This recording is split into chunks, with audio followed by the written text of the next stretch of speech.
A few months back, I went outside to check the mail.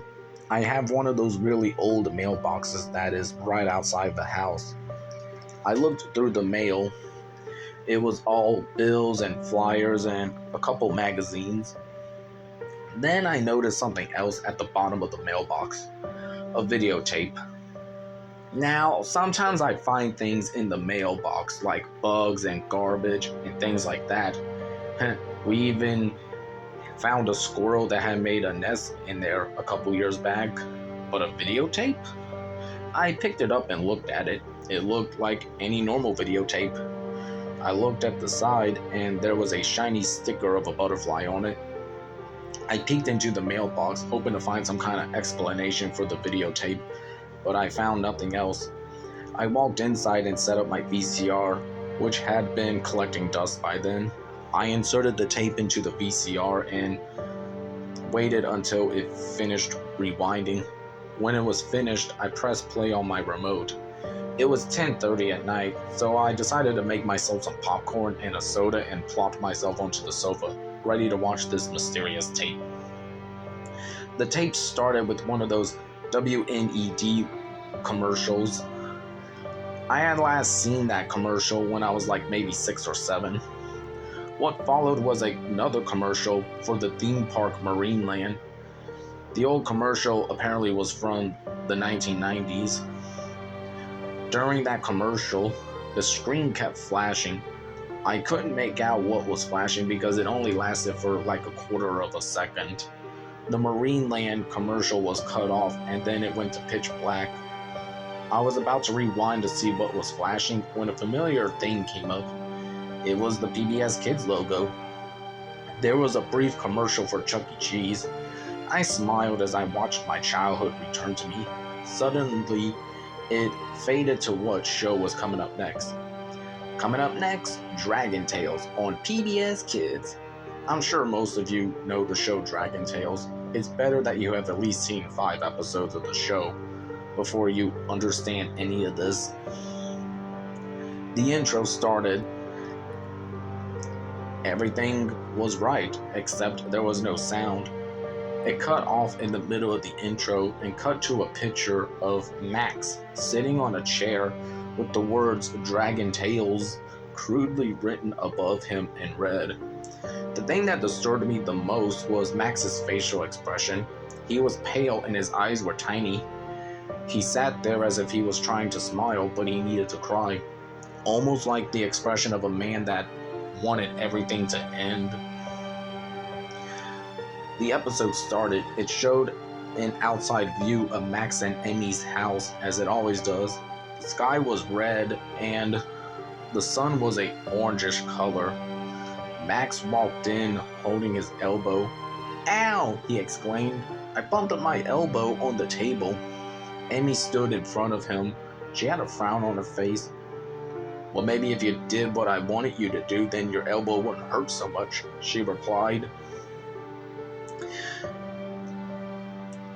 There was no credits or episode title, by the way, so I was kind of confused. Then Max said, "Emmy, Mommy told us not to use that word." Emmy took a deep breath, but before she could speak, Max screamed, "Don't do it, Emmy!" he cried. "I don't want to live through this anymore." Do what? I wondered. What was Emmy even going to do? I was starting to get a little nervous at this point, and I knew I wasn't watching some random episode of Dragon Tales. They continued their conversation. The rest was barely audible. Finally, Emmy suggested in a clear voice, "Why don't we go to Dragonland?" The dragon wallpaper was black and bright red. The dragons on the wall had gigantic smiles on their faces. They each held each other hand in hand and chanted, I wish with all my heart to fly with dragons in a land apart." They arrived in Dragonland and they looked for their friends. They found Ord sitting behind a rock. Max approached him. "Hey Ord, want to play with my new truck?" he asked. Ord turned around. He was sitting next to a portable radio. I can hear bits of the radio static. At first, I couldn't hear what the man on the radio was saying. What I heard was, "Well, Jim, this is a terrible situation we have here. Police have confirmed that the plane carrying President Bill Clinton was hijacked by a few members of an unknown country. The plane crashed into the Statue of Liberty in New York City, the city where Clinton was supposed to appear. We are unsure if anyone else was on that plane or if there was any casualties. I don't know anything else, but all I can tell you is the Statue of Liberty is in flames, and the plane was carrying President Bill Clinton." During the time the radio was playing, Ord was just sitting behind the rock. He had no expression on his face. He was just sitting there still. He wasn't dead, but his face almost looked like it. I thought back to Max's expression on the chair earlier. Once the static ended, Ord walked away. He walked emotionlessly, and he just walked in a straight line around Dragonland. The sky was blood red. Ord then gave a slick smile. Then a gigantic scream erupted out of nowhere. It cut in to zoom in of a photorealistic image of Ord in a bony-like state, laying down on the ground, with his eyes missing and a horrible message carved out on his head. I don't really feel comfortable saying what the message said. It cut back to black at that second, then faded to a church. The bell rang in a disordered, deep tone, and the sky was still blood red. The radio static came back. "Breaking news," the anchorman proclaimed. "President Bill Clinton is gone. He vanished this afternoon in a plane crash along with Vice President Al Gore and 55 other government officials. Also on that plane was rock and roll legend Chuck Berry and 40 other people. The plane was hijacked by 5 unknown people whose names have not yet been confirmed." The anchorman's voice shook with terror as he spoke. "This is a terrible, shocking day for not only the United States, but for the entire world." The response was, after that, it went to static.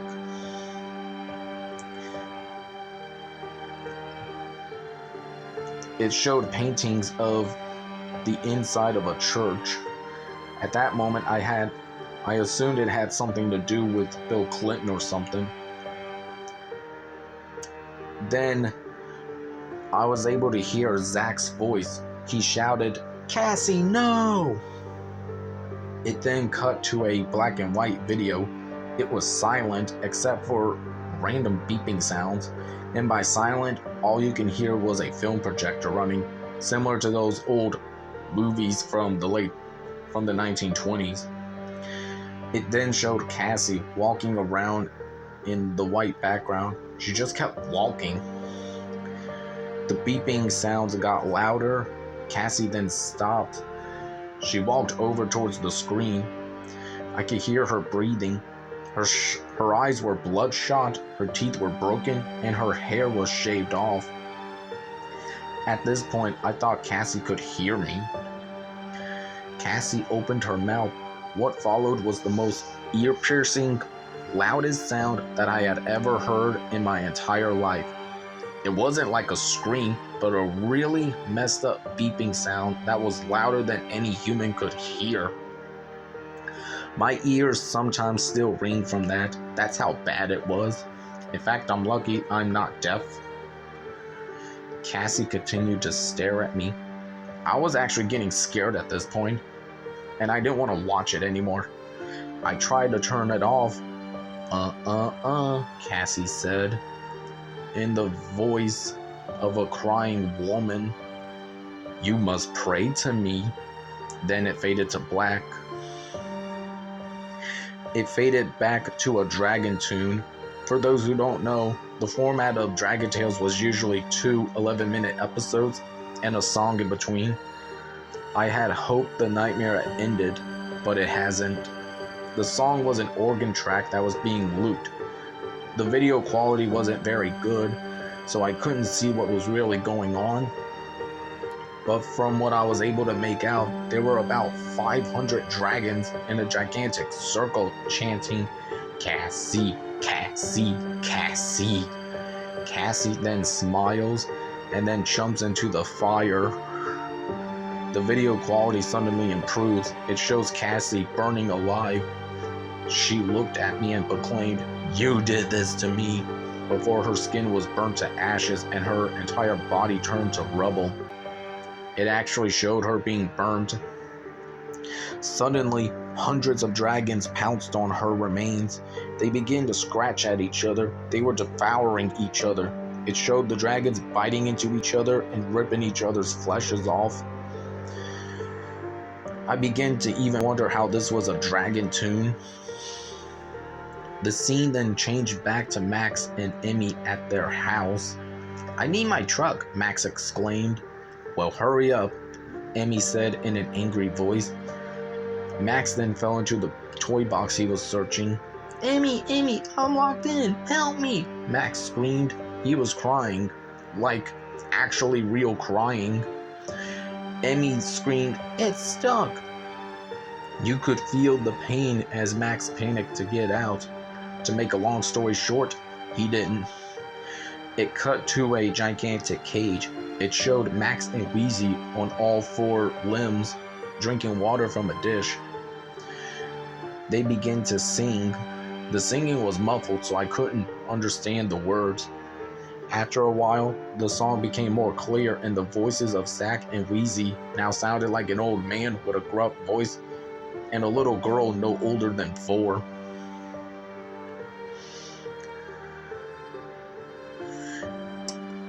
The video then cuts to several different angles of a plane flying in the sky. It looked like it was in New York City. Then it cut to pitch black. Then suddenly, a face came out of the pitch blackness. It was terrifying looking.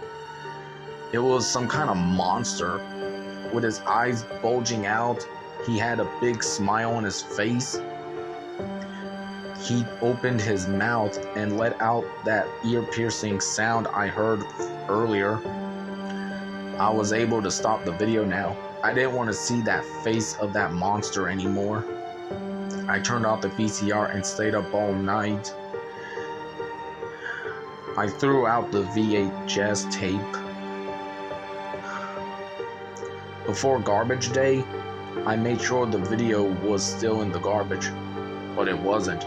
I searched the house and it was nowhere to be seen. I have never seen that tape again.